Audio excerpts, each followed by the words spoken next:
Tim nasional Indonesia berhasil menyabet medali emas di SEA Games 2023 sejak 32 tahun yang lalu. Sayangnya dalam laga finalnya terdapat beberapa kejanggalan dan drama yang terjadi. Salah satunya dari manajer Tim nasional Indonesia yakni Kombes Sudarmaji yang mengalami insiden pemukulan oleh ofisial Thailand. Cetak Gol coba merangkum kronologi lengkap Tim nasional Indonesia meraih medali emas sebagai berikut. Alhamdulillah, syukur alhamdulillah, itulah yang paling penting sekali. 3 dekad ya Indonesia tidak dapat piala emas, kali ini dapat. Diremehkan nggak bisa lolos. Diremehkan nggak bisa lolos. Tim nasional Indonesia U22 tergabung dalam grup A bersama Myanmar, Timor Leste, Filipina sampai sang tuan rumah Kamboja. Hebatnya skuad Garuda Muda bisa lolos dengan mudah dari fase grup. Di partai pertamanya mereka mampu mengalahkan Filipina dengan 3 gol tanpa balas. Berikutnya berhasil membantai Myanmar dan Timor Leste dengan skor 5-0 dan 3-0. Nggak cuma itu, skuad Garuda Muda juga mampu mengalahkan tim nasional Kamboja. Bertanding di Stadion Olimpik Nasional, pasukan Indra Syafri mengakhiri laga dengan skor akhir 2-1. Skuad Garuda Muda pun dipastikan lolos. Ini adalah kronologi bagaimana Indonesia bisa ke separuh akhir dan bisa pergi ke final, guys. Ini antaranya. Kalau kita lihat di dalam kumpulan ini, memang di dalam grup A ini bisa kita katakan pasukan-pasukan yang Indonesia tantang ini tidaklah seberapa kuat seperti grup B ya. Kalau grup B itu kita lihat bagaimana ada Singapura, ada Vietnam, ada Thailand. Memang di situ kita lihat Malaysia agak berat jugalah untuk mara ke separuh akhir, guys. Okey, kita lanjut ya. Partai semifinal sebagai juara grup A. Di partai semifinal mereka berhadapan dengan sang rival Vietnam yang lolos sebagai runner up grup B. Kelolosan skuad Garuda Muda ini mengejutkan banyak peserta SEA Games 2023. Pasalnya Fajar Fatur Rahman dan kawan-kawan dianggap bukanlah sebagai tim dengan kekuatan utama di turnamen kali ini. Hal tersebut dilontarkan oleh pelatih tim nasional Malaysia yakni Elangowan Ella Farsan. Ella Farsan menganggap skuad Garuda Muda bukanlah sebagai tim yang kuat. Padahal tim nasional Indonesia U22 menjadi tim pertama yang memastikan diri untuk lolos ke semifinal. Omongan pelatih timnas Malaysia ini seakan menjadi senjata makan tuan bagi timnya sendiri. Kita lihat Malaysia tidak dapat untuk pergi ke separuh akhir, guys, karena sudah digagalkan oleh Thailand dan Vietnam lah waktu itu. Skuad Harimau Malaya dipastikan gagal lolos ke partai semifinal usai tumbang atas Vietnam dengan skor 1-2. Namun skuad Garuda Muda mampu membungkam remehan tersebut. Pasukan Merah Putih tampil bagus di atas lapangan saat berhadapan dengan Vietnam. Hasilnya mereka pun mengakhiri laga dengan kemenangan tipis 3-2 secara dramatis. Dramatis nih. Ini pun dramatis juga antara lolos Indonesia dengan partai Vietnam. final secara superior. Penampilan timnas Indonesia di partai semifinal banyak menyedot perhatian publik. Pasalnya skuad Garuda Muda tampil begitu superior meskipun menghadapi tim kuat Vietnam. Saat itu Indonesia hanya bermain dengan 10 pemain di babak kedua setelah Pratama Arhan menerima kartu kuning kedua. Keluarnya Pratama Arhan yang bermain bagus di laga itu membuat timnas Indonesia sulit mengimbangi permainan Vietnam. Meski bermain penuh tekanan, nggak menyurutkan mental para pemain skuad Garuda Muda. Tapi kita lihat di situ, walaupun 10 player Indonesia ketika itu, tetapi itulah kita bilang semangat Garuda itu, guys. Mereka itu memang benar-benar bisa kita katakan mental player Indonesia ini kuat ya untuk menghadapi Vietnam ketika itu dan bisa memenangi perlawanan itu di minit-minit akhir. Hasil mereka pun berhasil mencetak gol dramatis lewat gol Muhammad Taufani di masa injury time babak kedua. Gol tersebut membuat timnas Indonesia memastikan diri lolos ke partai final. Indra Syafri selaku pelatih pun merasa bersyukur bisa membawa skuad Garuda Muda lolos ke partai final. Ex-Bali United itu mengapresiasi gaya melatih dari Philippe Troussier. Indra Syafri bilang jika timnas Vietnam bermain sangat rapi ketimbang saat masih diarsiteki oleh Park Hang-seo. Kalau ketika dulu Park Hang-seo yang mengendalikan Vietnam itu memang permainan Vietnam jauh lebih rapi lagi daripada sekarang. Memang benar, itu yang saya nampak ya. Diremehkan pemain Thailand sebelum bertanding. Di partai final Indonesia berhadapan dengan timnas Thailand yang juga dipastikan lolos. Saat itu skuad Gajah Putih berhasil mengalahkan Myanmar dengan 3 gol tanpa balas. Pelatih Thailand yakni Isara Sritaro sudah memprediksi jika timnas Indonesia bakal lolos ke partai final. Wah. Dia mengatakan kalau itu bukanlah sesuatu hal yang mengejutkan. Sebab skuad Garuda Muda dianggap punya waktu beristirahat yang panjang ketimbang timnas Thailand.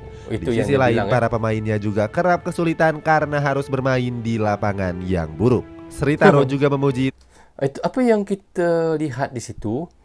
Itulah yang dikatakan oleh Thailand. Mereka mengatakan Indonesia ini mempunyai cukup yang rehat daripada Vietnam. Kerana itu apabila perlawanan itu, bagi saya itu tidaklah sejauh mana pun. Hanya 1 hari saja lebihnya Indonesia rehat mereka daripada Vietnam. Dan kita lihat kualitas player itu yang sebenarnya. timnas Indonesia yang dianggap punya komposisi pemain bagus. Dia pun mewaspadai beberapa pemain dari skuad Garuda Muda. Pasalnya, timnas Indonesia dihuni oleh banyak pemain yang punya kecepatan. Benar. Komentar berbeda justru disampaikan oleh salah satu pemain timnas Thailand, yakni Songchai Tongcham. Benar. Sebelumnya, pemain Konburi FC ini sempat meminta supporter Indonesia untuk nggak hadir ke stadion. Tongcham sangat yakin jika Thailand bisa memenangkan pertandingan dengan mudah. Sebaliknya, Tongcham pun memberitahu kepada supporter Thailand untuk hadir memadati stadion. Sebab dirinya sangat yakin jika skuad Gajah Putih akan menyabet medali emas dan merayakan bersama. Padahal Tongcham sendiri punya track record yang buruk dengan Indonesia. Hal tersebut terjadi saat Tongcham membela Konburi FC saat sesi pramusim yang lalu. Saat itu dia kalah duel dengan Taufik Hidayat dan Riko Simanjuntak di laga kontra Persija Jakarta. Hasilnya skuad Macan Kemayoran pun mampu menahan imbang Konburi dengan skor akhir 3-3. Omongan Songchai Tongcham seakan menjadi karma yang harus diterimanya. Sebab pasukan Indra Syafri tampil gemilang dengan menciptakan beberapa peluang sejak menit-menit awal. Termasuk peluang dari Marcelino Ferdinand saat laga baru berjalan 3 menit. Sayangnya sepakannya saat itu masih jauh melambung di atas mistar gawang skuad Gajah Putih. Indonesia baru menciptakan gol pada menit 20 pertandingan menghadapi Ramadan Sananta. Bomber PSM Makassar ini berhasil mencetak gol setelah menerima umpan dari Alveandra Dewangga. Menjelang akhir laga, Thailand malah melakukan blunder yang fatal. Saat itu tendangan fair play dari Rizky Ridho nggak mampu diantisipasi dengan baik oleh Jonathan Kemde. Hasilnya Sananta langsung menyontek bola dan berbuah gol ala Zlatan Ibrahimovic. Selanjutnya serangan dari timnas Thailand terus datang dan memaksa Indonesia bermain bertahan. Pada akhirnya mereka berhasil mencetak gol lewat Adnan Yot Sangwal lewat situasi sepak pojok.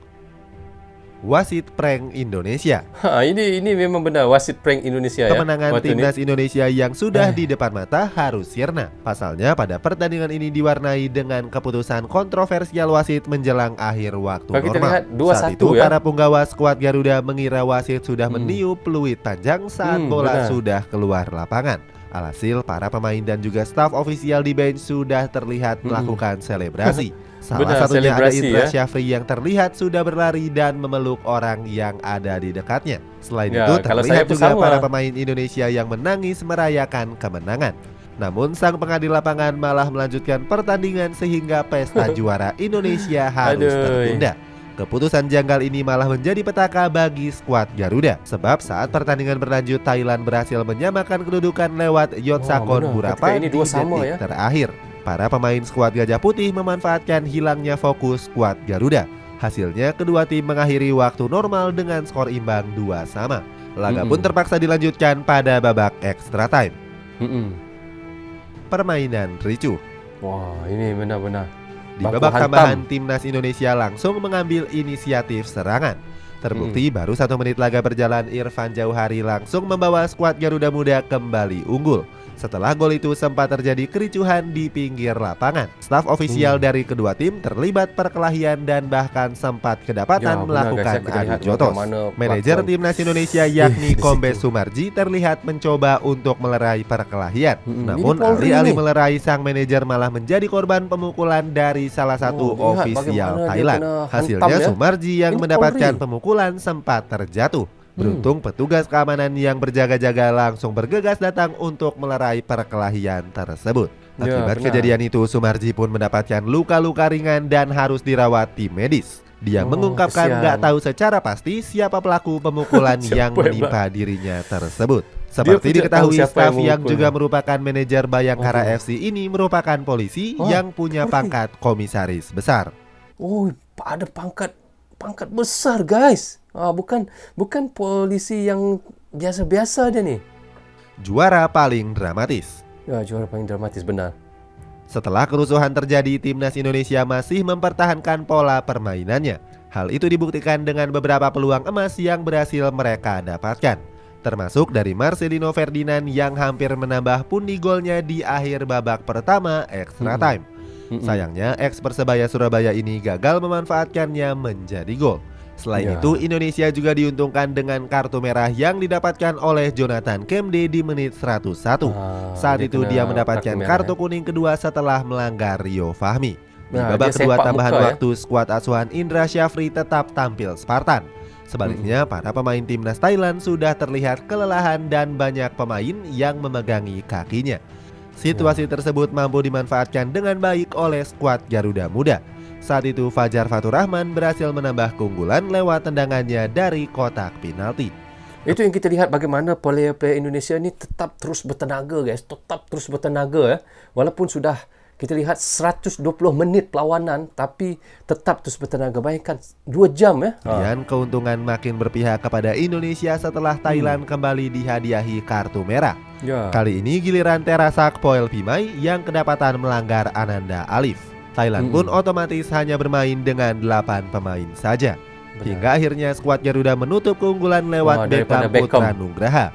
Skuad Garuda Muda keluar sebagai pemenang dan meraih medali emas. Daripada Beckham ya. Pak Jokowi pun nonton sekali. Tindakan fair play. Tindakan fair play. Walaupun sempat diwarnai kericuhan, pemain timnas Indonesia tetap melakukan aksi fair play. Salah satu yang paling disorot adalah sikap dari sang kapten Rizky Ridho. Pemain Persija Jakarta ini melerai para pemain skuad Garuda Muda yang tersulut emosinya. Berikutnya, Rizky Ridho juga menunjukkan sikap sportivitasnya dengan menolong pemain Thailand yang cedera. Saat itu dia langsung menggotong Chat Mongkol Ruang Tanarot yang mengalami kram. Thailand pun mendapatkan perawatan medis dan bisa melanjutkannya hingga peluit akhir. Setelah pertandingan selesai, pemain Indonesia, walaupun kita lihat sudah di situ berlakunya baku hantam, pergaduhan, tetapi kita lihat di situlah kita lihat bagaimana sikap player-player Indonesia ini benar-benar kemanusiaan, guys ya. Tiada rasa dendam, tiada rasa sakit hati. Walaupun kita lihat player Thailand di dalam kecederaan, mereka terus untuk membantu ya. Itulah sikap yang harus kita lihat yang terbaiklah player Indonesia. Dia juga terlihat menyemangati para pemain timnas Thailand yang tampak kecewa dan sedih.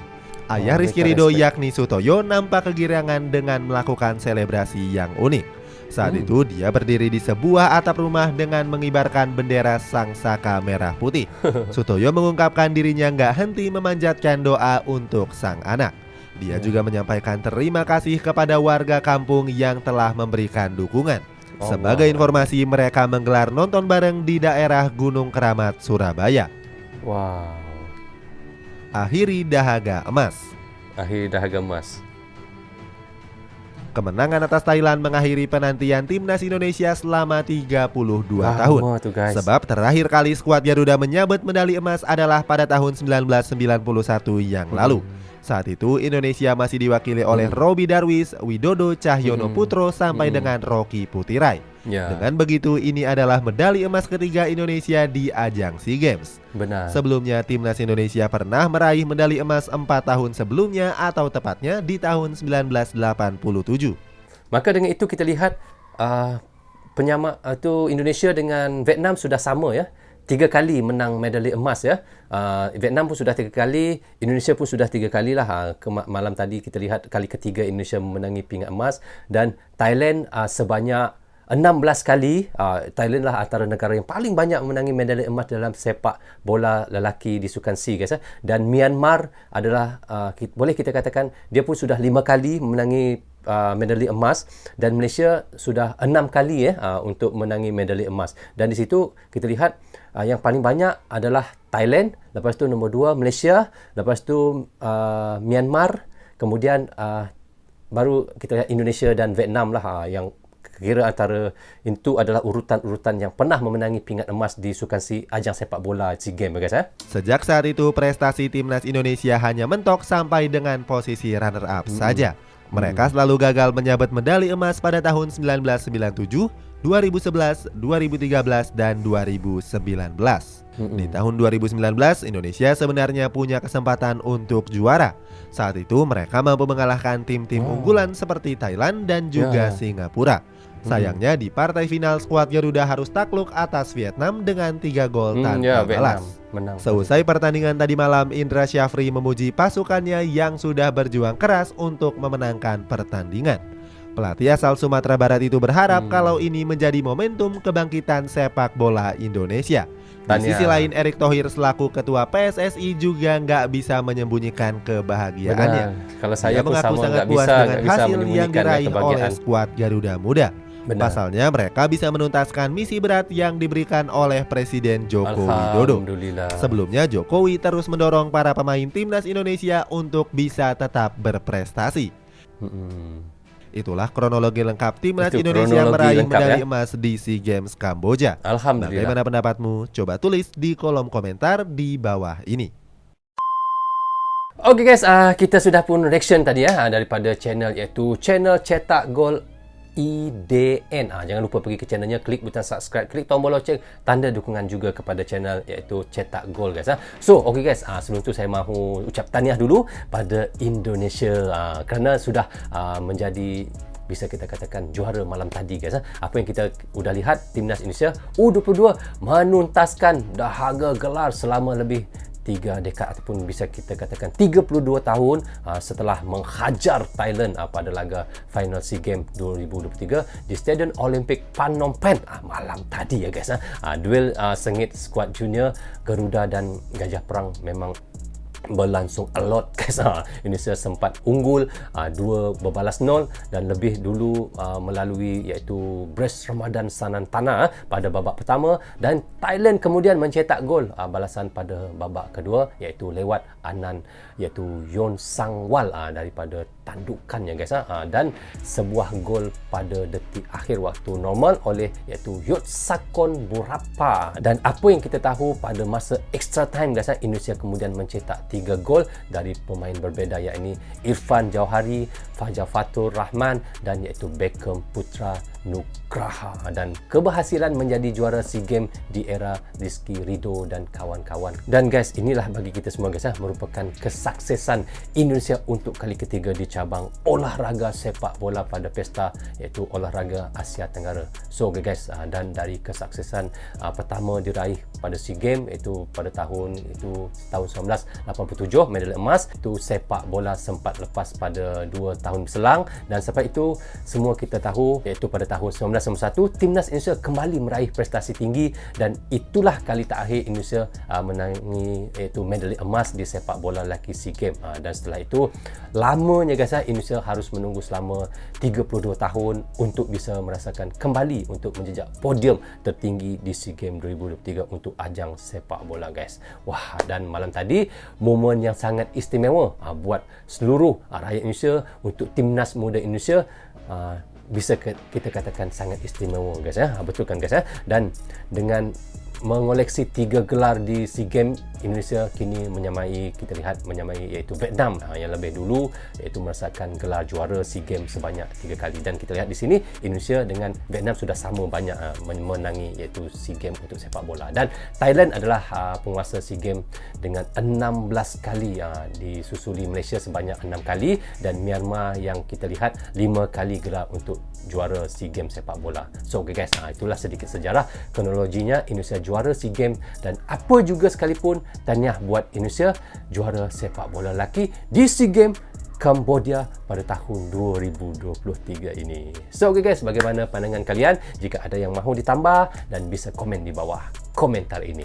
So, untuk menutup action kita kali ini, apapun, saya mengucapkan terima kasih kepada anda yang sentiasa mendukung Brozo Channel, dan jangan lupa subscribe dan klik tombol loceng, tanda dukungan anda kepada saya guys. Jangan lupa, dan saya minta maaf andainya ada tersilap kata dan tersilap cakap kepada anda semua. So, assalamualaikum, goodbye, bye bye.